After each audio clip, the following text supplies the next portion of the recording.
प्रश्न है कि विपरीत समय में यानी कठिन समय में धैर्य कैसे बनाए रखें, अपने विवेक का सही उपयोग कैसे करें। पहले तो हम जीवन को देखें, जीवन किसी का भी एक जैसा नहीं रहता, समय एक जैसा नहीं रहता, समय में परिवर्तन होता रहता है। कभी समय कठिन आता है तो कभी बहुत आसान हो जाता है।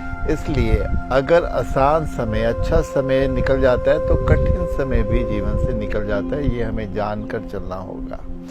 अब ये भी ज़रूरी नहीं है कि वो कठिन समय हो, वो हमारा नज़रिया है कि हम उसको कठिन समय देख रहे हैं, लेकिन समय तो हमेशा ही हमें कुछ सिखाने के लिए, कुछ बताने के लिए, एक सबक देने के लिए, हमारी मैच्योरिटी लेवल को बढ़ाने के लिए ही कठिन होता है, ताकि हम जीवन से बहुत कुछ सीख सके।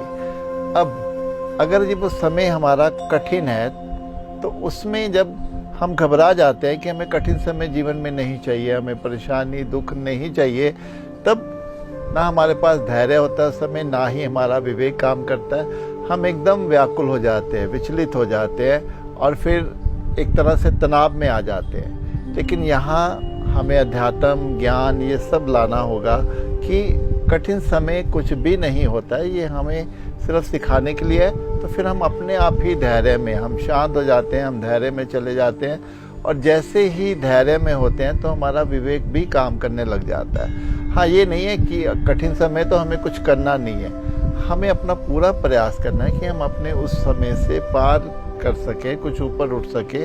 हम अगर कुछ भी मुश्किल है तो हम उससे बाहर आ सके, तो हमें अपना प्रयास पूरा करते रहना पड़ेगा।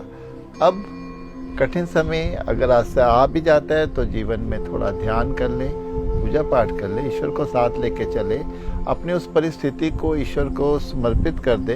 तो वो जब समर्पण भाव होता है तो डेफिनेटली हमें बहुत सपोर्ट मिलती है अपने भीतर।